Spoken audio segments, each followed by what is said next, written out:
So congratulations. So first I want to thank you for cat representation and show you a picture of my cats. Thank you for cat representation. Thank you. Sadie and Buffy. One's deaf, so they're even cute. That one's even cuter. Yeah. So I want to know, what was the inspiration behind the main character in Stray, the main cat? The main inspiration behind the main cat in Stray? So the co-founders of the company have two cats called Murtough and Riggs, and Murtough is a red tabby cat orange. Sorry, that was used as a reference. Yeah, he's the CEO, so cat executive officer of the company, and it was just for a reference. Oh, that's awesome, man. That's awesome. So I'm assuming you guys all have cats at home. I'm gonna guess yes, right? I think about 80% of the team are cat owners, and we have actually two cats. Clara's cat called June, and Oscar is Miko's cat. They come with at the office with us every day. When you guys announced yourself at the PlayStation live stream, you got big reception. Obviously, game got a great reception. What's it been like basking in all that and having all your hard work pay off after all these years? It's incredible. Like it's really labor of love and passion. All the members of the team really put everything. It's a part of us. So seeing people relate to it is really the best feeling in the world. It's incredible. So now, what's next for your team that you can talk about? What's good? More cat games? Come on, more cat games. That's a very good question that we are asking ourselves, actually. We are trying to see the option and trying to take a step back from Stray. It was a long process to make this game, so we're trying to see now what's the best option for us as a team. Nothing to announce, I'm afraid. Awesome. So your game's been out for like 5 months. What's it been like seeing the reception of that release? It's been absolutely a dream come true. I know I've been working on this game and for 7 years. I started with my mom's spare bedroom in Jakarta, Indonesia. I was sleeping during the day to be able to work with my friends and colleagues back in the United States back then, and just be here and just to have it resonate so much with fans and to the people out there. It's been amazing. You guys want to chime in, please feel free. Yeah, I mean it's been a dream, a long time coming, and then just to see people enjoy it and like watch Twitch and watch people play your game. It's just been amazing. Yeah, it's been, for me, it's actually the first project that I've worked on that's really picked up such a huge audience, and so I did the music in the game, and just to see people interact with the music and tell me how it affects their life and how they can't stop humming the themes is really, really vindicating and validating. Yeah, I mean, it's all surreal. The audience reaction to everything is fantastic. I mean, they see the work we put in, and we really appreciate it. Yeah, it's kind of cool to be like I guess like this year we get to be like the darling of the audience or our peers. So that's like really nice because we always had them in mind in terms of what we were making, right? Like so much of it is like a response to other works that we've like consumed ourselves, and then this is like our artistic response to that. So that's pretty cool, So Netflix series win. And when is it coming to Nintendo Switch? Soon. Netflix, please contact us. 2025. Let's do it. Netflix, my email's open. You have any plans? Like right now, you're on PC. I know you guys are a small team, independent. Any plans for the consoles, Xbox? I would love this game on Nintendo Switch. Can't say for now. Oh, that's good. That's cryptic. I like that. Just say anything is possible. Anything is possible. Yeah, I do believe. But yeah, can't say for now. What's next for you guys? We want to make more cool things, and we're gonna make cool things. So I've been editing videos since I was 15 years old. This game blew my mind. Talk about some of the challenges in making a game like this, and not having it be like a Philips CDI game like Voyeur, right? Or the Night Murder game, on the Sega CD. I mean, the starting point was to try and interrogate, but also celebrate movie making, and so we wanted the mechanic to capture the magic of cinema somehow, and we knew that had to be the cut. We knew that's where the magic of cinema lies.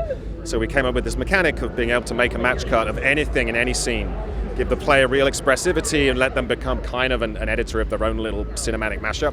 And that went on the shoulders of our programming team, that went on the shoulders of everyone shooting the footage, in terms of being able to capture and track all these objects, figure out how to cut from whatever the player clicked on to something else. Like that, I think it was the thing where I was like, I close my eyes, I can imagine this mechanic, it's magical, it's beautiful.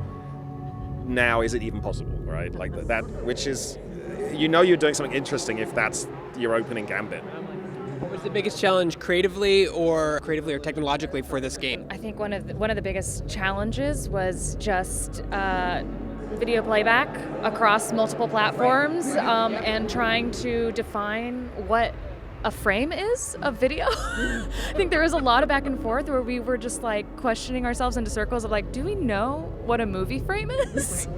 And then just handling the sheer magnitude of data and film across platforms, because it was a lot and it required a lot of optimization and a lot of incredible work from our porting teams as well, and a lot of incredible work from post-effects teams, and yeah.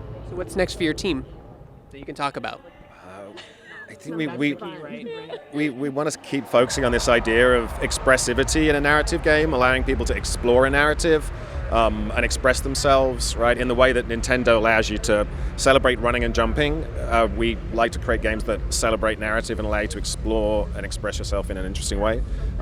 Maybe we will tackle the third-person character adventure game and see if we can inject some of our magic into that genre. Watch this space. So Greg, where did the idea for this game come from? This game was the result of I was looking back at times when I was going out dancing about 10 years ago, before babies, before things got a little slower, and I was like, I missed it. But I don't miss it that much, so I'm willing to just make a game that's like an homage to that time. And there was a specific venue in New York called Glasslands that I played at a lot with my group at the time. And it basically was like an homage to Glasslands, this rickety kind of factory-turned space that could fall over if you didn't have working plumbing half the time. It was like this classic, and it was just like my ode to that space and the people and the situations and the dramas that would unfold there. And now, ironically, it is the space got bought by Vice Media, and now it's the headquarters of Vice Magazine. So what's next for you after this? I'm working on my next prototype. Can you tell us about it? Yeah, sure. It's also set in the city that all my games are set in. I think it's going to take place during a mayoral election.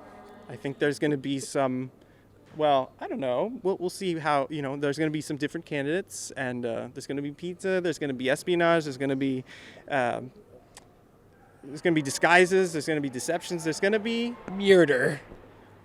Too far. Scale it back, Greg. Me. We don't know. We don't know what the future holds, but there's definitely more dice. There's definitely skullduggery, and beyond that, you'll have to find out later. I used to work in film. Audios, I think it always gets shafted, at the end of the budget. What's it feel like to actually have the time and money and finances and resources to make an awesome soundtrack, sound effects, dialogue? To be honest, it's very similar to film. Like, they pull it out of your hands. So you have all the time, but again, we try and push and push and push, and we use all the time we have to make it as good as we can, and then they pull it out of our hands. And that's kind of how it is, yeah. Yeah, and the kind of great thing with working on this title was just the team that we were able to build to work on it. It was fantastic. We had the right people, and we had just the right collaboration going into it. Absolutely. Yeah. Weirdest dialogue line you've had to edit or cut? Weirdest sound you've had to create or pull from a sample? It could be from anything. Doesn't have to be from God of War. I can't remember. Lots of experience, I'm sure, racing through your mind. Blacked them all out of my mind. Hit the button. We're good. We're done. Because I memorize the games as I work on them, and then they just go away.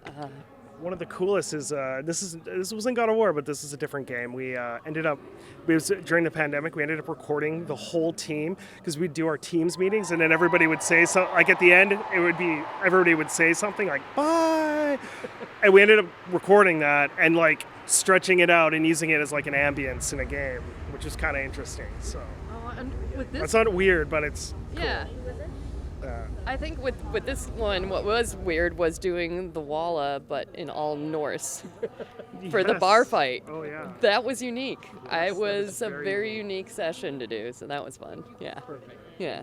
Any rapid fire questions ready? Favorite food? Tacos. Favorite color? Yellow. Favorite game you did not work on? World of Warcraft. Yeah. Favorite game you did work on? Doom. Favorite car or dream car? Well, it's a Mini, actually. Really? A Mini Cooper S. John Cooper Works, yeah. Pineapple on pizza, yay or nay? No. Thank God. Jeez, we're birds of a feather. We're absolutely birds of a feather here. Yeah. Favorite book? Jesus. Let me say Hyperion. Favorite movie? That's a tough one. I'll let you do 3 because you're John Romero. I'll let you do 3. 3 movies. Let's say Star Wars. I really liked Interstellar. Geez, what would be another one? There's so many. Let's say, The Funhouse. Favorite video game peripheral that's not keyboard and mouse? That could be controller, headset. Yeah, I'd say headphones, like over-the-ear headphones with good bass, wireless. And then my last question for you, man, is what's next for you? What are you doing now? You enjoying your award? You're doing speaks and stuff. You're doing conventions and stuff. What's next for you? What's coming up next? I've been working for over a year on a new shooter. Nothing you can say, right? I can't say anything about it other than I'm using Unreal 5, and I'm going to have a pretty good-sized team, and I have an incredible publisher, and the only way that you get a game funded is if it's innovative. So, John, we can't wait. Rock on, man. All right, rock on. Congrats. What's the biggest, most important thing when crafting a narrative in a video game to you? Oh, geez, the single most important thing what's the one will you follow? Yeah. Oh, geez, is to really have really grounded characters that are driven by internal conflicts that people can relate to. I think that even the worst, most villainous character does have something in them that someone can empathize with. And I think by thinking through sort of like your own psychology, your own experiences, you can create a really vast array of characters that players can relate to. And I think that that's what draws people in, is they want to know more about these characters and what drives them. Thank you, Josh. That's it, man. Go enjoy your...